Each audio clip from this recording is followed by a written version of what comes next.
something that will, as soon as I push back, I can retreat all my infantry units, and that something can just stay there and kind of be kind of the fallback point that I want to be able to push from. It's kind of like I'm not moving from this spot. So he's going for a falcon because what's going to happen is, because this is the Tail's got a complete anti-infantry army, that falcon's just going to be able to sit there. It doesn't have to move. It can just keep shooting. So what's going to happen is, not only is it going to cause a massive distraction for anyone, and here we go, nothing much happening here, but here we got a battle going. I'll get back to the falcon thing in a sec. He casts a great Psystorm, that's forcing the crit to kind of move backwards. They've already been hit by the blunt of the Psystorm. Oh, and he breaks a squad. Psystorm does a lot of morale damage. The longer you stay in it, it stops doing damage and just does a little bit more morale damage towards the end of the Psystorm's kind of time of effect. So if you stand in it, your squad isn't going to obliterate. However, they will break. And what's happened is, not only did they break, but they were hit by the Seer Council or so, which does a lot. And he teleports in. He wants to take out this Pathfinder squad. Is he going to knock it off? Oh, the Pathfinder squad just... Oh, God. That's the second time a Pathfinder squad has escaped with just, like, 2 health on them.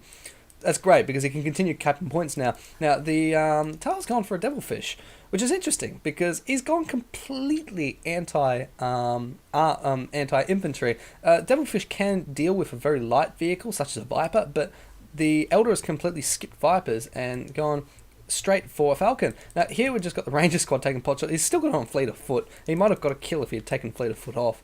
But yeah, so the idea with this Falcon is he just wants it to be able to stand there so he doesn't have to move, so he doesn't have to keep falling back. So what he can do is, the Falcon will be auto-targeted at certain points. But looking at the army, here we've got an engagement, the Devil Ship jumping in and releasing this Kroot to try and tie up any units that pop out of that Falcon. But the Falcon also jumps back, and those Kroot are forced to jump back in, suffering a lot of damage from these 2 Warp Spire squads. But this Farseer might drop. No, he doesn't. They're well played by the Eldar there, and also by the Tail with that jump and retreating those Kroot squads into that Devilfish before it's too late. Second Devilfish coming, the Tail is really going for a mobile force where he can defend. What is he doing? He's trying to trying to stop those troops from going back, saying, "No, stand, you shall fight." And here we got a second Falcon coming out. Sorry, just trying to get an idea of what the Tail and Eldar are getting up to. I might have a look at Tail's base. Still Monte Carlo. Oh, going a vehicle beacon. The Tail Commander has gone for a fusion gun being anti-vehicle, which is his idea of counting the Falcon Grav Tank. However, although the Tail Commander will definitely be able to take out the Falcons if it just targets them over like if they have a huge battle, and I would imagine if they have a huge battle, given how much mobility there is contained within both forces, the battle will go for a while. So that the Tail Commander can just keep... I keep saying Force Commander.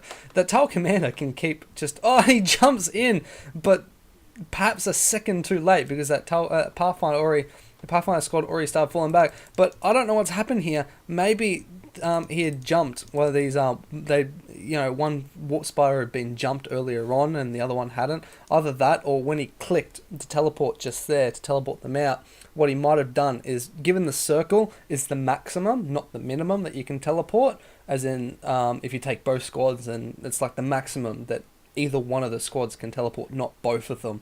So what he's done is he's teleported as far away as possible, but this Warp Spire squad being further away hasn't teleported the Warp Spire squad that was furthest away, because it's out of range. And he's just kind of left it there and lost a couple of numbers. Not too bad though, it's just a couple of 100 wreck, And the Tail is trying to... I think this Fire Dragon squad just sitting there is going to go down. I was going to say, this the Tail is trying to catch Eldar's bluff and go around the opposite way. The Eldar has played really well up until now, where he's kind of predicted and been the one leading all the battles. But now that Tail has got these 2 Devilfish, he's got an enormous amount of mobility, and he can just kind of jump around. But these Kroot squads, they've gone too far forward. He might lose one of these Kroot squads now. This Kroot, will they get away again? Oh, I don't think he is. He should run. Oh, something hits it. I think the Falcon... one of the Falcon's shots hit it, or a Ranger or something. So losing one of the Kroot squads, jumping back in, and the Seer Council hit by a Snar, but he's not going to try and capitalise this. But all these drones running around trying to heal these Devilfish, it's a bit clumsy because he's got 3 here. There's really no point having 3, and 1 dropping. That's 100 wreck. just gone down the drain completely needlessly. But this Ranger squad is also going to fall to this Pathfinder squad 3-1, definitely, unless he retreats it, which he's not if I look at my screen. But here we go, good battle. Storm going down. Oh, and Justin, he pops it. The Devilfish. There's Fire Warriors jump back into the Devilfish. No damage done to those Fire Warriors squads. The Elder's going to move in with these Fire Dragons and try and take out... No, there isn't any mines there. That's a bug. There we go. There it goes. And LP2 down. He's got this grab platform kind of running around. Nothing, grav platforms and heroes and whatnot cannot attach to Dark Reapers. It's one of our most recent changes. It just means that it kind of forces you not to mass Reapers. Reapers been such an efficient unit, very defensive early game, but late game with upgrades been fantastic at just about everything. So we kind of had to do that little nerf where, yeah, grav platforms cannot attach to Dark Reapers, kind of forcing you that if you want them, they can either A, walk around on their lonesome and be kind of slow and stuff, or B, you can produce another unit, which isn't really that difficult. Yeah, I know everyone loves spamming Dark Reapers, I do too, but occasionally it's nice to mix a different unit in, you know. So here the Eldar, well, the Tal has gone for a Crit Shaper. Crit Shaper being a hero, a secondary hero, and incredibly tanky. He will just stay in combat and he just won't die. You've many times I've had an Eldar army or just a Space Marine army even, and this Crit Shaper has just sat there in my forces with me targeting everything on him.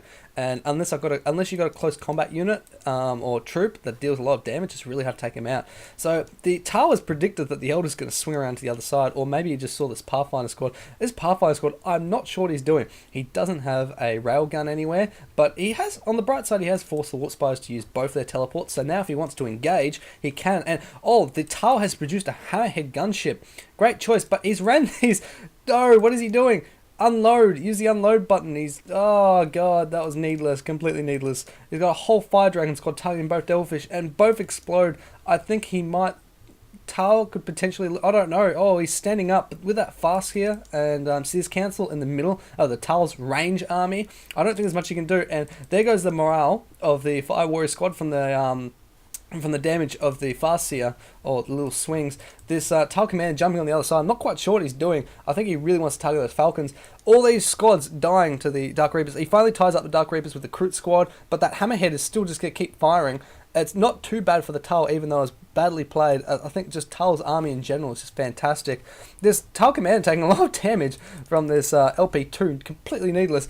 He should turn around and start firing at something. There we go, he finally targets something. I would personally, with that, knowing that Tal Commander's got both a missile launcher and, Mind War on the Tal Commander whilst being under damage still at the LP2. A lot of damage. He turns on his speed upgrade. He's just going to run out. That's a War Gear upgrade, but he goes there. Full blaze. Go on, get it. He's dead. Oh, no, he's not dead. He jumps out. And, what was that bright light? I don't know what that bright... Oh, maybe activated the shield drone off. That looked like the light that happens when your commander dies. I'm like, Commander.